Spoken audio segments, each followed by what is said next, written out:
Pilates services, and I thought I would shoot a video for you just as I've started shooting. I've had a little visitor that's come to make himself comfortable. So I thought I would do a quick, we'll see how long it is, maybe 10 or 15 minutes spine mobility routine. So especially if you've been driving a lot or maybe sitting a lot, sometimes the lower back can get a little bit stiff and niggly. So these are some of my favourite lower back exercises. So just going to get Mr. Foy off there. So the first one is, some people call it a bridge and some people call it a spine curl. It just depends on where you did your training, but there are two different exercises actually. So we're going to start on our back. So I like to have a cushion. You can use a little towel. You don't have to have one, but I like a little bit of luxury, so I shall use that. So we're going to start on our back. So if you don't have a little cushion, you can just be in that position, but just be aware. Just be aware that your chin forward isn't up over there. So you want to bring the chin down to give you a little bit of length in the back of the neck. Okay? Your feet, I don't want to be directly under the knees, because when you go up there, the knees are shooting forward. So just have them a little bit more forward over there. And your knees are in line with your hips. So especially women, we tend to think our hips are much wider than they are. So we're just thinking of the hip bones over there, the knees would have been in line with that. So I'm not going to go too much into neutral spine. This is about spine mobility, so we're going to work the spine in a few different directions. So generally, we want the spine to be in a natural position, which is called a neutral spine. So you have that little curve. But actually, what I'm going to do with this one is take the spine into a bigger arch in the lower back, so that we get more movement in the lower parts of the spine. So I know you're going to get some blood there going, oh my God, it's wrong. It's not wrong, it's just different because of what I want to get out of this particular exercise, okay? So I've created that big arch. So I'm going into a little bit of extension in the lower back. And I'm going to breathe in. Now as I breathe out, I'm going to pull my belly button and send my spine down into the floor. And I'm using my abdominal muscles for this. And this is called a pelvic tilt, where we start to bring your hips closer towards the ribcage. But relax your bum cheeks in the back of your legs so that you are not using legs to do this movement. You want your abdominals to do this movement. So now you can see I've taken that curve out of the lower spine. And I'm just going to take that back into the other way. So releasing that, make that big arch in the back again, breathe in.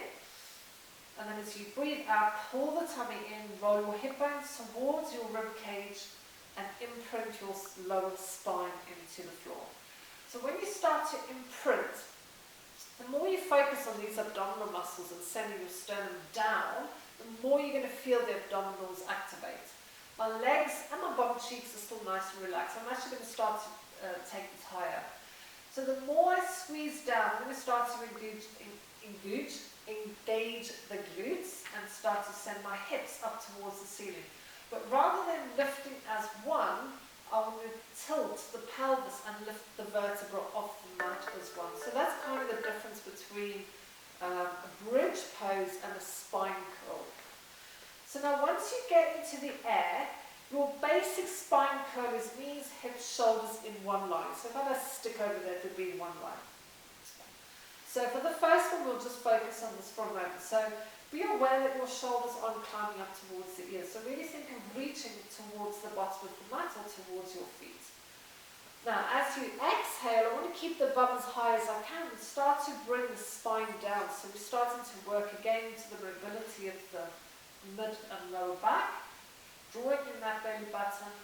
We come back to the center, and again, because I'm working on spine mobility, I'm going to take it all the way back into that position. So breathing in.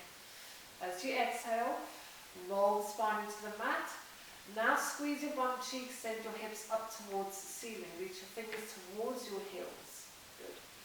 Now make sure you've got no weight in your neck or your head. So you don't want to be pushing down through there. It needs to be nice and relaxed over there.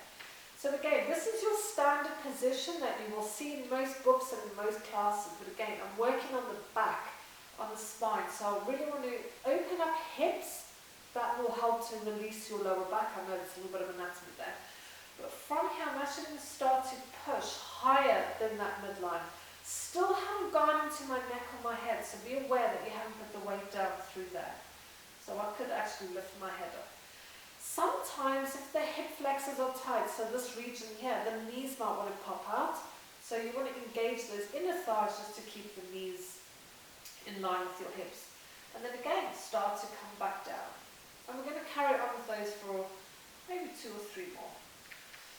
Take it into that big arch, breathing in, exhale. Squeezing your bum, setting it up. When I get to the midpoint, I like to stop there, breathe in, and then squeeze. Breathe in at the top, and come back down. So depending on your body, you might feel this across the knees if you've got tight hip flexors, so these muscles down the front of your thighs. Generally people that sit a lot might have a bit of tightness there. The other thing I like to do to actually make this a little bit deeper is to put my feet on a block. So it actually elevates the feet a bit more, so you have to work harder. You get a deeper stretch or more movement in the lower back. So, and it's the same thing, breathing in, exhale, and take it up. So all I have to do there is I have to squeeze harder to get the hips higher, but that's going to put my back into a little bit more extension. Again, no weight in your neck or your head, so you can see this completely relaxing. My fingers are still reaching towards the toes, and I'm really pushing up there.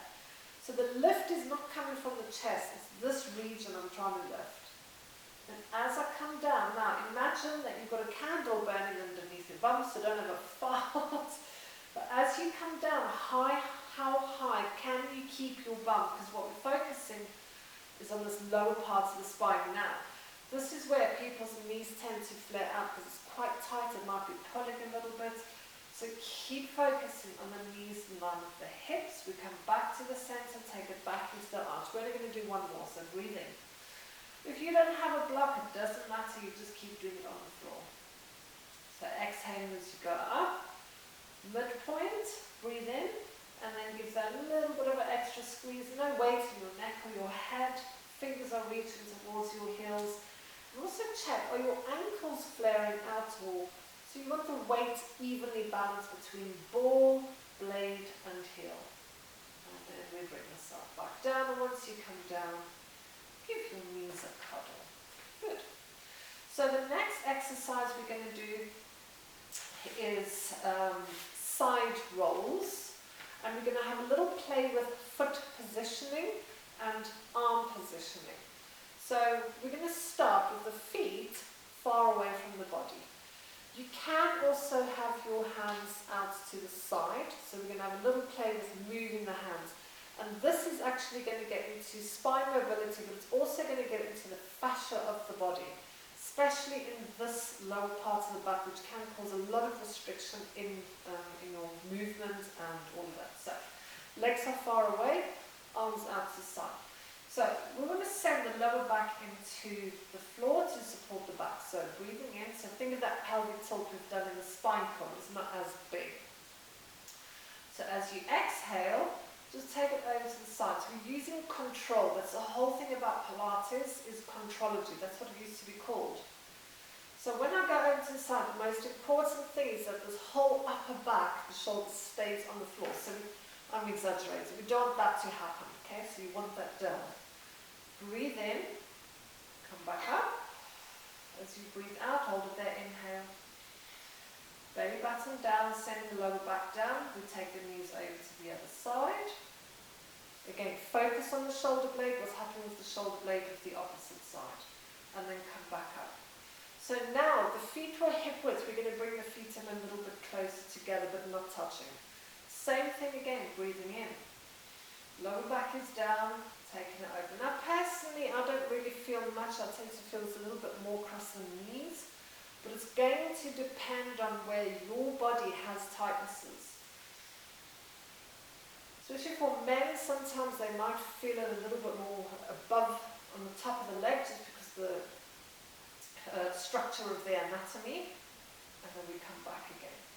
And then you can take the arms into a cactus position. Obviously, if your hands don't touch the floor, don't force them, just your hands might be like that, that's fine. What it's working on is the fascia in the back of the arms and that. So again, we'll take it into cross. Use your exhale to help bring the knees up. So we're not just flinging the body around, okay? We're using the abdominals to move the legs. As you breathe out, think of this, pulling your knees back up.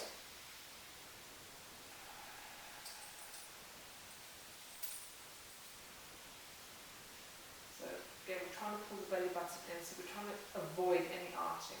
And then once you come back up, you bring your feet as close to the bum as you can. So you can have the hands there, you can have the hands there. So I'm going to keep them over here for this one. So again, feet are hip width to start with. Breathe in. And then we take it over to the side.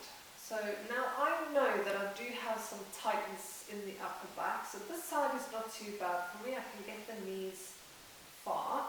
But be aware that this hip doesn't shoot up to the ceiling. Okay, so it wants to be controlled. This is not about just flinging your body. And then as you exhale, pull the tummy in as though you want your lower back to go down onto the floor. So there's no arch there. Inhale. And then over to the other side. So I know this is my tightest side. So if I'm not careful, this opposite shoulder is going to lift. So I've got to pull that shoulder down, which means I can't get the legs as far. But I'm going to try, because that's what's stretching off those muscles there and the fascia. So the fascia is like a cling film wrap in the body. It's almost like a mummy wrapping. So we'll do that one more time on each side. And all around your muscles, around each set of muscles, there's like fascia. And it's just this huge wrapping inside of your body. Keeps everything glued in together so that your calf muscle doesn't float up to your shoulder. But it can get very, very sticky and very tight and very stuck. So if you don't move fascia, you start getting very Okay, hold on. Yeah. So fascia can cause a lot of restriction in the body. So now I'm going to actually put my feet a little bit further away, and just to give you another arm variation, this time we'll have the arms above the head. Now it might be that if you restrictive, you can put blocks under there or a pillow, or just keep the hands there. So remember, we don't want pain in our bodies. So feet are a little bit further away, hip width apart. Take it over to one side. So the tummy's pulled in. I could feel myself arching there a little bit. So tummy's pulled in, and then take it across. The more you focus on the abdominals, pulling towards the spine, the less flinging you'll be able to do in your body. Okay? So pull the tummy in. So we've all got that pair of jeans in our cupboard, and it's our favourite pair of jeans from 20 years ago that we are determined to fit back into one day, as if that's going to happen. So you want to think of that, you zipping yourself into the pair of jeans. So as you take your knees over, be aware that your belly button and your spine is not shooting up into that direction. We want to keep it pulled back down. And then you're focusing on the shoulders, keeping the shoulders back and down, back and down, back and down. And then once you come up, bring your feet a little bit closer together but not touching, and then same thing. And you will have started to notice that some directions are easier than other directions. So maybe your left side is more restrictive than your right side. I also notice that my left side is a little bit weaker than my right side. I find it harder to pull the legs up. So I'm going to do one more, so pulling in that tummy. So again, yes, I can get my knees to the floor, but you can see now how that shoulder comes off. So I'm trying not to get that shoulder to come off there. And then we're going to come back to the center. So for the last one, I want you to choose the one that you felt you got the most out of. So not the one that feels the nicest. It's probably one that you struggled with the most. So I'm going to take my feet back to there, and I'm going to go to my left side. And I know that I'm quite restrictive in this right side. So your fascia is it goes diagonally across the body. So although I'm going to my left, it's actually getting to the right shoulder as well. So from here, I'm just going to focus on trying to keep that shoulder down and trying to take those knees over without just letting the weight of my body carry me over. So I'm actually trying to stop that gravity working. I'm going to come back and I'm just going to do one more on that side. So breathing in. So I can feel that shoulder. So I'm trying to keep it down. And then come back up again. Good. So that's worked on, we'll come to seats now. So we've done a little bit of extension in the spine curl. We've done a little bit of rotation. We've turned the spine, and now we're going to do a little bit of forward flexion. So generally most people don't need forward flexion because we're in that shape all the time anyway. But the reason I'd like to do it today is to also get into the back of the leg. So that can also restrict movement in your lower back if you're quite tight in the hamstrings. So that's what we're going to focus on. Now, if you suffer with sciatica or any lower back issues, you can sit on a block. But just be aware that if your back of your knees feel like they're pushing through, it's called hyperextending knees. We don't really want that, so you can keep your knees a little bit soft. Okay? It might be that if you've got really tight hamstrings so you can't straighten your legs, a little block or pillows or towels or something can help release that as well. I'm going to come off. And you can, even if you need to sit like that, you can sit like that. If you're tight, you're still going to feel this. It doesn't matter if those legs are not straight. So this is called from the hip. Comes from the reformer, I believe, from the machine. So we'll start with the hands next to the body and we're sitting nice and tall. So you want to pull those shoulders back and lift your heart. This is probably one of the hardest positions to sit in and then activate your legs. So be aware that we're not all scrunched up like that. So it's a good idea if you have a mirror, look in the mirror. I know people don't like looking, but look at the posture rather than, what does your lipstick look like? So pull the shoulders back and down. Now breathe in. We're going to drop chin to chest, and I'm going to try and get the crown of my head to my knees as I swish my hands forward. So as I breathe out, long exhale, and then inhale, back up again, exhale, inhale. And you can have a little competition with yourself each time to see if you can go deeper.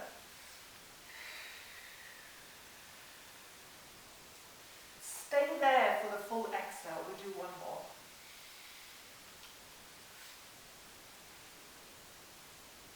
And then we'll bring yourself back up again.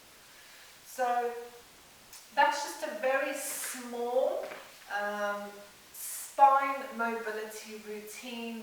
If you can incorporate this into your everyday life, you will start to see benefits from doing it. So I do know that sometimes the thought of getting on a mat for an hour, but this short little workout, while you're waiting for the kettle to boil, you could do one of those exercises and that will help you.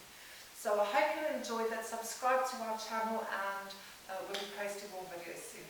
So I'm Tanya, take care, bye!